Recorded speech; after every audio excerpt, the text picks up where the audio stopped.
Welcome to the Maryland Varsity Midseason Report with Sheldon, Shealer, and Mike Loveday. My name is Chuck Harmon. I'm going to be the host of this show today. And guys, if you look at the season the way things are going right now, there's been a lot of surprises. But let's talk about the season in general. And Sheldon, let's start with you. Some of the surprising teams this year. Okay, well, I think if you look at the pre-season preview magazine, things have kind of played out as expected for a lot of the top 25 type teams. Generally speaking, I think the largest surprises this year have to be Churchill, sitting at 5-1 as we head into the tail end of the season.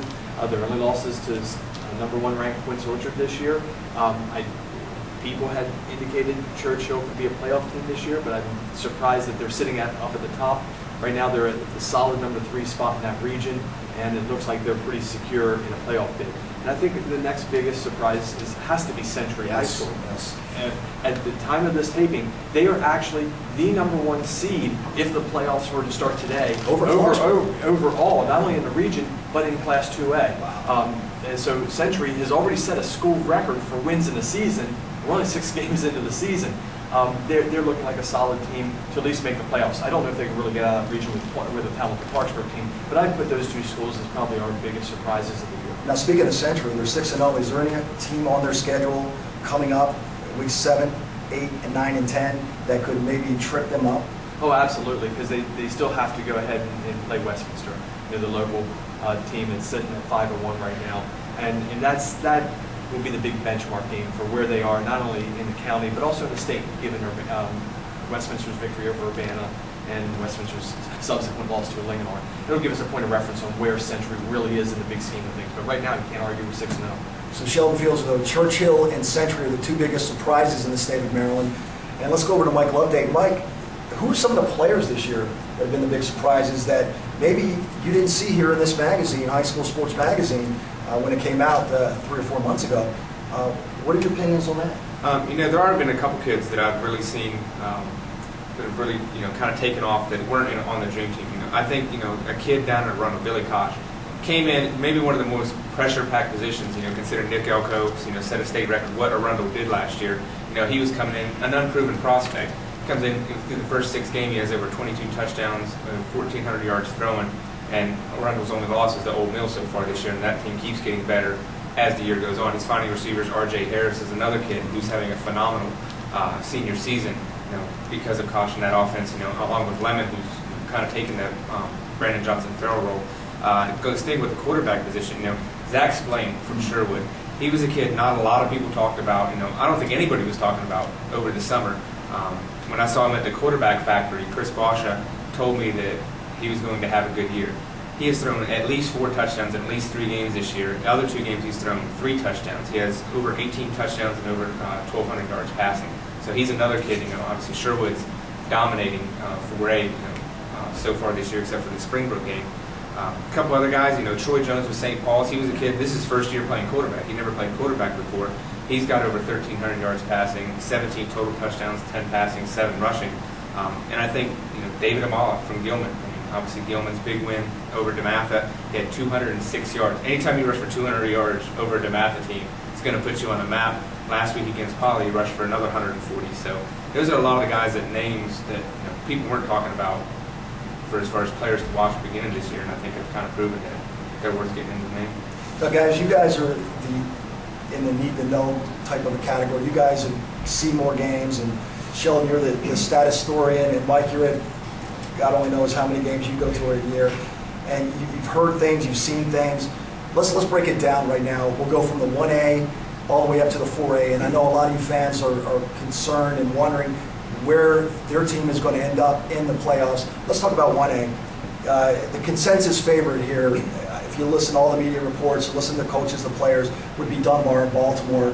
They have to be the favorite going into the 1A championships. Absolutely. They just have way too much talent across the board. They've got a very winnable region. So right away, there's a number of teams that could win a state title, but they could also lose in the region along the way. Dunbar's a team that simply will not lose in that region. So we already know Dunbar's going to be a state semifinalist. So at that point, they've gotten through 2 of the hurdles. They're the defending state champion. The 1-point loss to Gwynn Park, on another day, that's a 6-point win. So, there's, I think they are kind of the runaway favorite right now in 1A. Now, you look at a team like Joppatown, who had the misfortune to have to forfeit the first 3 games, and it may have cost them a big chance to be the #1 seed in the region because Dunbar did lose. And if Joppatown were to win out the rest of the season without those forfeited games, they could have been sitting home field advantage all the way to M&T Bank Stadium. That is possible, but there's also the schools out in Western Maryland. Allegheny is racking up a lot of points. So even if Allegheny finishes out 9-1, they may outpoint a 10-0 Joppatown team. We're looking ahead. It's hard to predict how the bonus points will fall, but Joppatown at this point, their trick is just to get in. Yes. Right now, at 3-3, as far as their state record is concerned, they're on the outside looking in to the 1A East playoff race. But I think over the next 4 weeks, they'll play their way in. They're probably going to start at the #3 spot in the region, more than likely. And once they get through the state semifinals, chances are they're going to be that #4 seed. So you like Joppatown to win the region? I do like Joppatown to win the region, as long as they can just simply get in to the region. I don't think the forfeits will hurt them too much, but they do have one big game left with Perryville to see whether or not that puts them in or leaves them out. But if they can get through the state semifinals, that might be a semifinal match with Dunbar, which would be a pretty.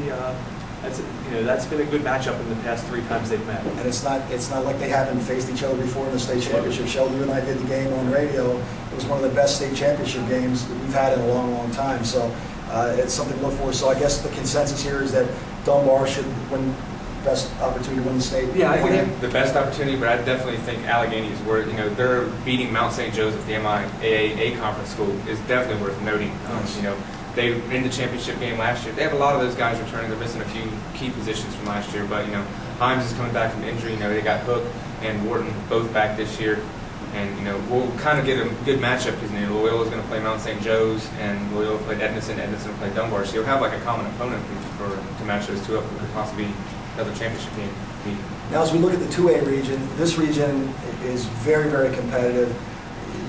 You look at River Hill, Eastern Tech, all the way down the line in 2A. Those 2 teams played for the state championship last year, a very close game. As a matter of fact, a lot of people were very surprised, Sheldon and Mike, that Eastern Tech even gave them a game. But you guys aren't surprised about that, and Eastern Tech may even be as good, if not better, this year. Yeah, I think the favorites are pretty clear in these regions. I think you have Clarksburg out in the West region. I think you have Eastern Tech as a pretty clear favorite in the North. And then you have the battle between River Hill and Gwynn Park in the South. And I think your state champion is going to be one of those 4 teams. I think there's kind of a nice solid line after that of title challenges. But Eastern Tech is one of the most underrated teams in the state. We've talked about this several times. They're a team that gets W's, but maybe because they're 2A, or maybe because they don't play the 3As and 4As the way their league schedule is set up, they don't seem to get a lot of play in the Baltimore media.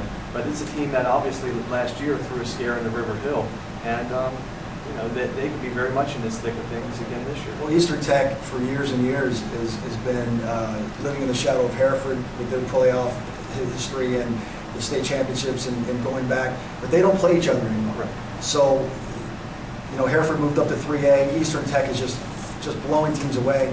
They had a very good win against Calvert Hall.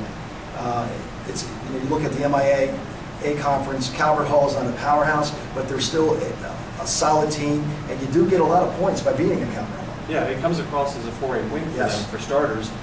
They're not going to get a whole lot of bonus points out of it, but the 8 win points, that's going to help them out and possibly get Eastern Tech the #1 overall seed.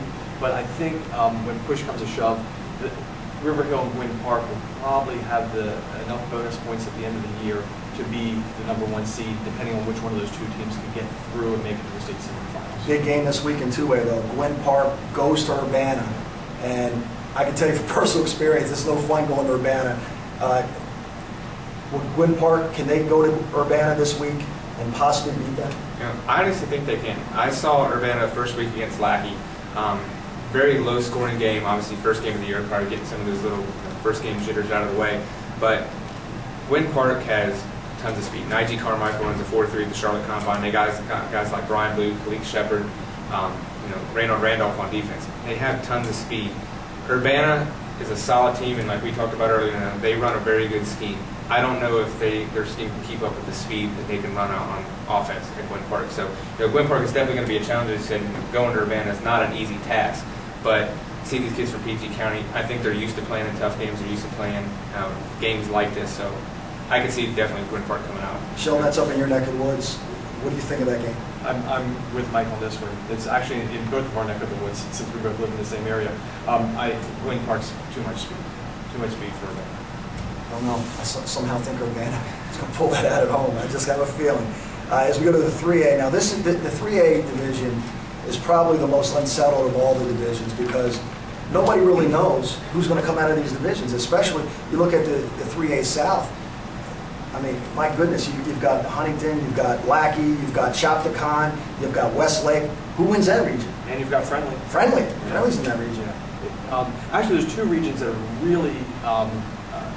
really tough to call in 3A. 3A East actually has 8 teams vying for 3 playoff spots. Because Walled Lake is 6-0, they're running away with the region. There are 8 teams that are within just a couple of points of each other from being 2nd through 9th in that region. And it could be Falston's first ever state playoff appearance for Dave Seski, who's been there for over 30 years. Yeah. He might finally get this playoff, but of course they're going to have to keep winning. They're sitting at 4-2, and they're just barely above the pack right now. And also, you talked about the South. The SMAC teams are just taking turns beating each other. And then here's Friendly with the big win over Douglas. Coming back 5 wins in a row. All of a sudden, reinforcing their position as a team to watch this year, which we thought could happen, but with the late coaching changes, you never know really what was going to happen at Friendly. But 5 in a row, they're looking pretty good right now. You look at the other region, right now Milford Mill sits at the top of that region. Is Milford Mill legit? Are they for real? 6-0 team right now? I haven't seen them, so. Yeah, I think Milford Mill, and I think this region will still come down to Milford Mill and Hereford. They're going to be playing soon anyway, and I think that's the game of this week. Yep. That to me, if Milford Mill gets that win, then I feel they're legit.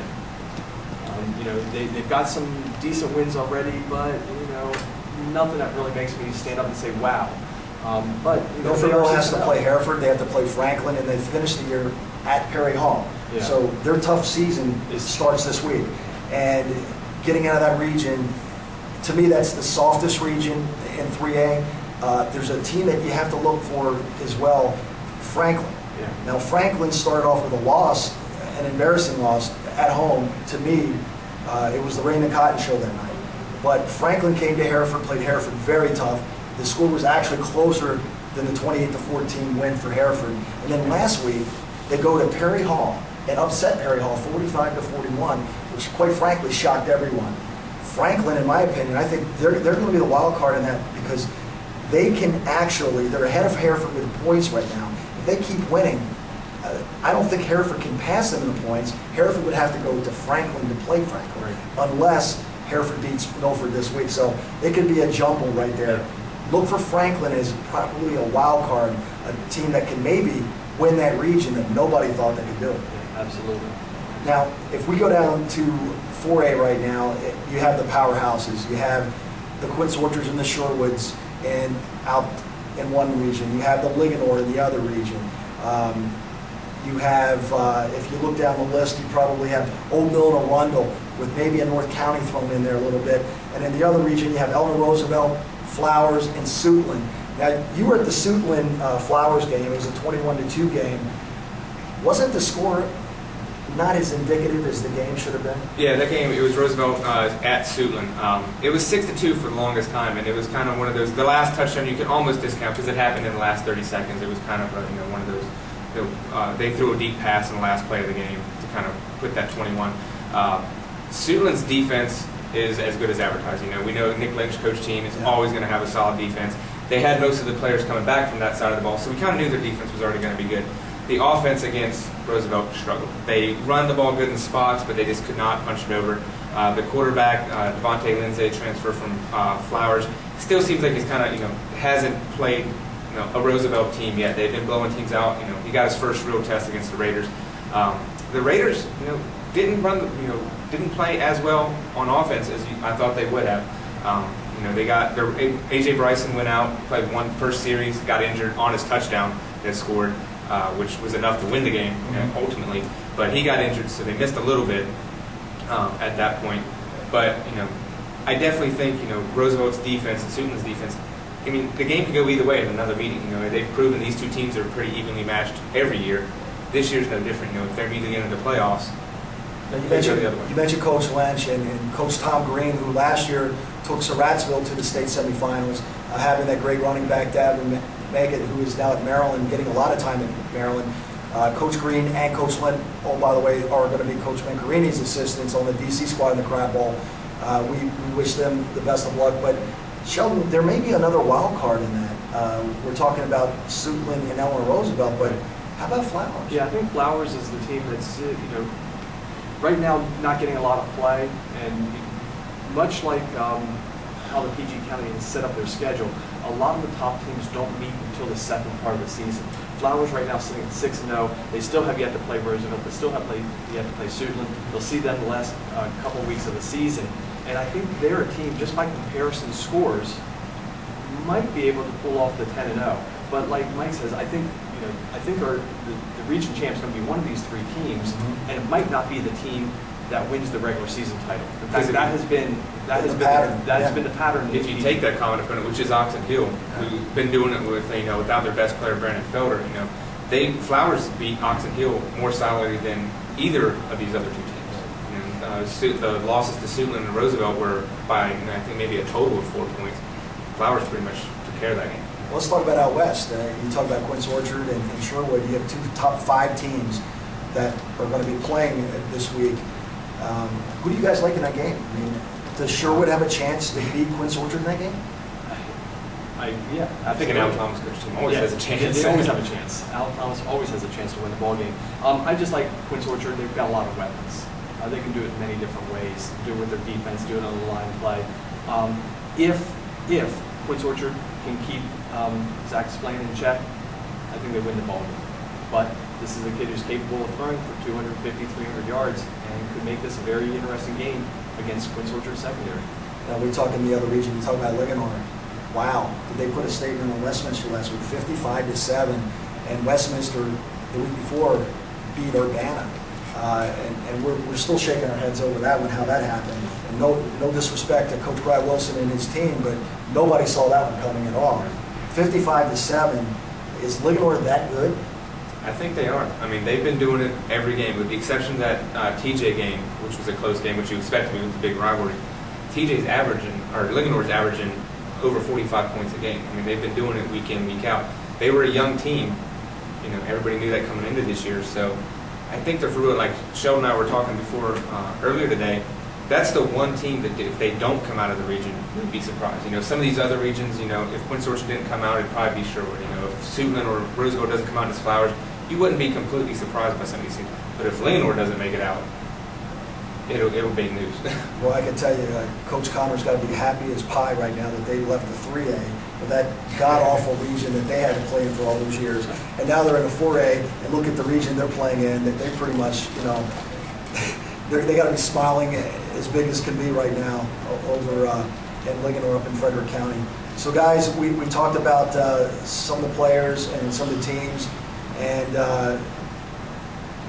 when you look at what's happening right now, are we pretty satisfied with Dunbar, possibly a River Hill, the 3A? You're looking, it could be maybe, we even talk about Seneca Valley. Right, Seneca's probably, they're the odds. Or Damascus. Or Damascus. Yeah. But Damascus took a hit this week with their quarterback, right. Broken collarbone. Connor might be out the rest of the year.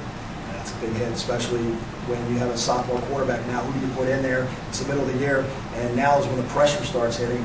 It was hard enough for a kid to come over as a sophomore and do it, although he is following in his brother's footsteps. His brother was a great quarterback there, but we look at things the way they're going. It's an exciting year in high school football, and honestly, this is probably the most talent that's ever come out of this state, ever.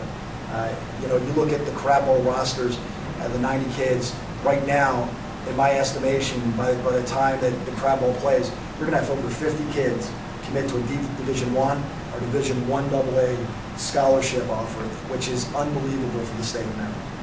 It's incredible, and And it just goes to show that Maryland, the coaching has gotten better, the players have gotten better, the weight systems are better, everything is getting better in Maryland, and Maryland is going to be a factor in the next few years of national recruiting, and they already are. Already are, and I think this has been an ongoing trend. Maryland's been noted as an athletic state, and college coaches now are recruiting athletes. They're not looking necessarily for the big 6'5", 350-pound lineman. They're looking for athletes and these guys who move. And Maryland has that. We have an abundance of that, and we're seeing it in our recruiting trends, and it should only continue. Well, guys, when we come back, we're going to talk to Quince Orchard coach Dave Mencarini and talk to him a little bit about his feelings on his season this year, the #1 ranked program in the state of Maryland. You're listening and watching the Maryland Varsity Mid-Season Report. Welcome back to the Crabble Report. My name is Chuck Harmon. I'm here with the head coach of Quince Orchard and also the Maryland Crab Bowl head coach for the DC squad, Dave Mencarini of Quince Orchard High School. And coach, 5-0 this year, #1 in the state. Not a lot of pressure, is it? Yeah. Only when you guys bring it up. Now, this week you have Sherwood coming up. You're coaching against the legendary coach Al Thomas over at Sherwood, a gentleman that has done so much for high school football in the state of Maryland. One, God only knows how many championships, county championships, state titles, especially at Sherwood. He had a couple at Sherwood, Seneca Valley. Everywhere else, he took about 4 or 5 years off to coach in the collegiate level. Now he's back, taking Sherwood back to where Sherwood was 5-6 years ago. How do you see this game coming up on Friday night with Quince Orchard versus Sherwood? Well, anytime you play another great team, especially an Al Thomas team, they're always going to have some wrinkle. But the biggest thing in a big game like this is to let the kids go out and play. I think the kids understand it's a big game on both teams. The coaches understand it's a big game for both teams. I don't need to remind the kids on a daily basis that it's a big game. Just get them in the right spot and let them play and have fun and enjoy it. Is there anybody else in your region that you're going to have to play toward the end of the year? You have 4 games left. That could be a contender in your opinion? Yeah, well, there's several teams. I mean, we play Sherwood obviously this Friday, and then 2 weeks from now we play a Northwest team. That's very dangerous. And then anytime you get into playoffs, anything can happen. Churchill's playing extremely well right now in our region. We played them earlier in the year. They're getting better each and every week. Springbrook's a very explosive team, a team that's kind of flying under the radar. And there's 2 or 3 other teams that are right there in the mix. So anytime that you get in, it's a matter of getting in is one thing, and now you got to play somebody again, which makes it tough. As a lot of people think, when you play 2 quality teams, when you get a Quince Orchard and a Sherwood, and you beat them once, you put all that emotion, or they beat you once, then they got to get up and say that gives you something to shoot for. And if you lose, it's almost like back in the day when you had Urbana and Ligonel going at it. Right. One would win in the regular season, 2 weeks later they would play in the playoffs, and the other team would win. Right. You got to look at it. Last year, you had to beat Sherwood twice, which was extremely difficult in itself, because you could make an argument that Sherwood probably could beat any other team in the state of Maryland last year other than yourselves. And that might be the best 2-loss team coming out of the state of Maryland in a long time. You're right. And the key, in preparing to play somebody a second time is keeping it as simple as possible. You look at the film from the first game. Injuries play a big part of that too. How healthy can you be in weeks 11, 12? Hopefully there's week 13 and 14 for you. So there's a lot of luck involved. We were really lucky last year in the first game. We created a turnover there at the end of the game. We won the game. The second game in the playoffs, we got a lead and we were able to hold on. It just comes down to the matter of who makes the fewest mistakes in those types of situations.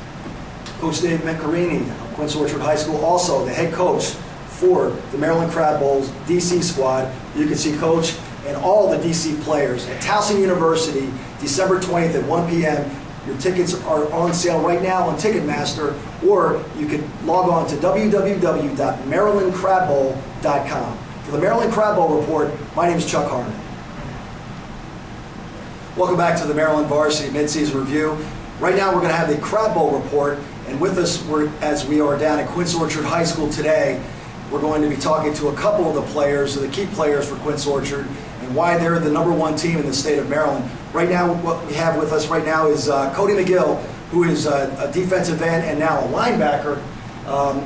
Also plays tight end on the offense. And Cody, you committed to Delaware a few months ago. Yes, sir. What was your reasonings for going to Delaware?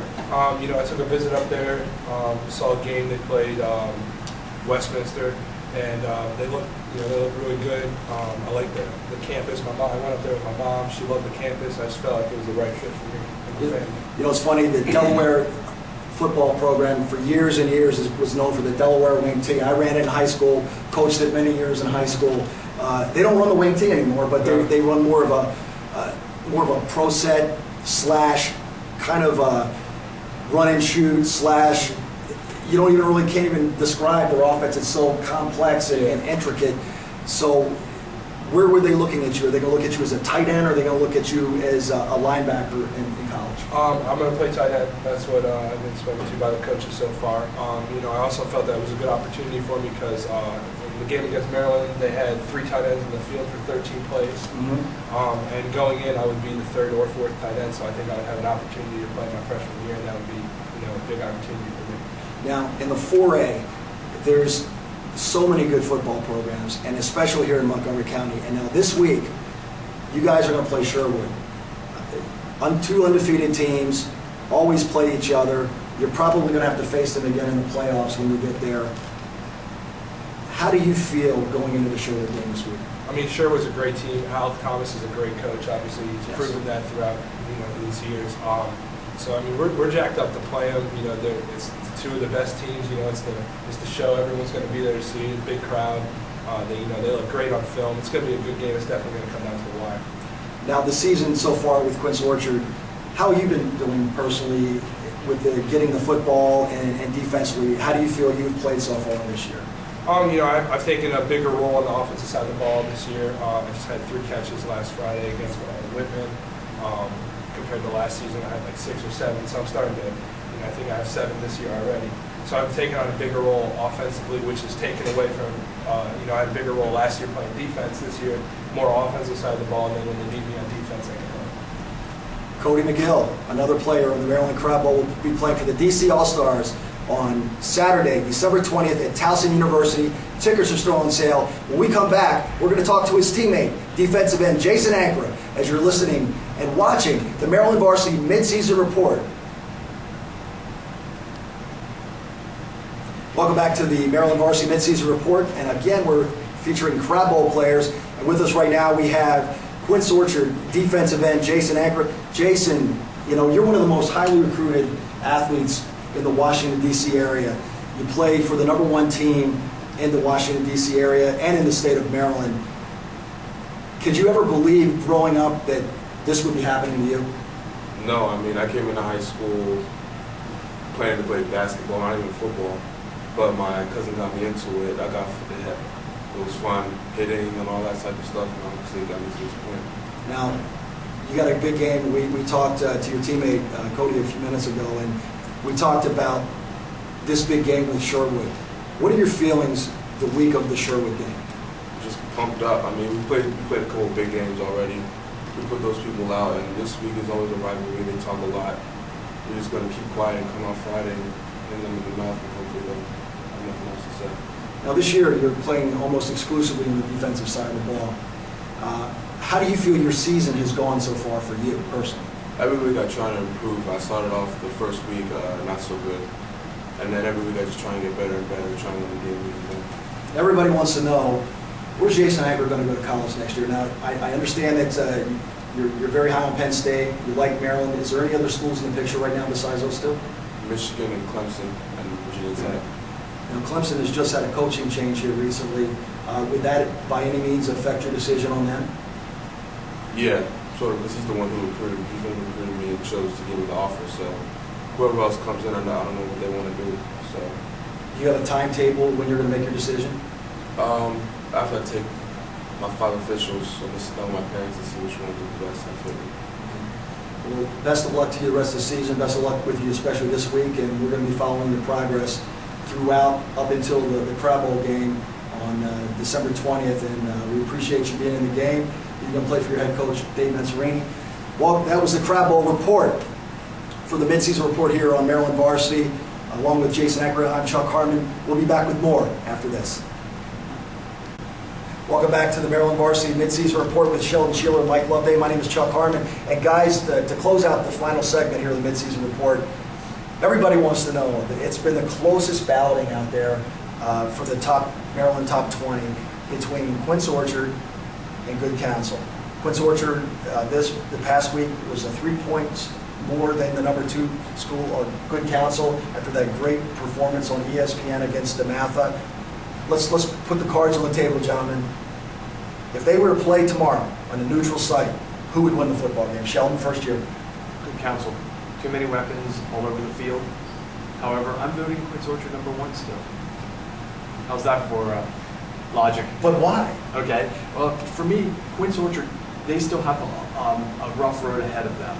If they can go ahead and go 14-0 for a second straight year, that has never been done in Class 4A. They've already pinned the only loss on Damascus. They've pinned the only loss on Churchill. And if they are to win against Sherwood this week, they would have pinned the only loss on Sherwood. Anybody who's defeated 3 top 25 teams, I think, deserves pretty fair, pretty lofty ranking. And basically, I feel it's Quince Orchard's until someone can beat them. And also, you have to look at it realistically, Mike. Good Counsel, they can recruit. Quince Orchard cannot, so that gives them a fair advantage, I would say, to be able to go out of that. What are your feelings between Good Counsel and Quince Orchard? Who would win? Honestly, I'm kind of saying with Sheldon. If they played on the field tomorrow to neutral site, I think Good Counsel would win. But Quince Orchard's been my number 1 vote for the entire season for much of the same reason. Their run to another championship game is going to be one of the toughest schedules in the state. I mean, they're going to have to get through Sherwood twice. They're going to have to get through a team like Langenor, and then they're going to have to get through, most likely Roosevelt, Suitland, or Flowers team. I mean, that's just in the playoffs. That's a brutal run. Good Counsel is not going to have that type of run. They have their DeMatha game in the regular season, and then basically everybody starts looking forward to the WCA championship game. Not to say that those other teams are easy, but to get through the regular season, as you said, Churchill, Damascus. Last year the only Damascus 3A champion, only lost to Quince Orchard. To get through another 14-0 season, it's going to be brutal. So they're going to earn it on the field. Guys, I agree with everything you say. However, I think it would be a 52-52 tie after 6 overtimes. They would all be tired. The lights would burn out, and they would all go home, and we would call it even. The closest vote in Maryland high school history. So, we're going to come back probably right before the start of playoffs, and we're going to talk about the playoff preview and just to see if our predictions are going to still be on and see where everybody is. And quite frankly, folks, there's going to be a lot of surprises still to come here in the next 4 weeks. So again, we'd like to thank our guests today, Coach Dave Mencarini, Cody Magill, and Jason Ankrah. For Sheldon, Shealer, and Mike Loveday, my name is Chuck Harmon. Thanks so much for joining us here on the Maryland Varsity Midseason Report. We'll see you again in 4 weeks to do a playoff preview. Goodbye, everybody.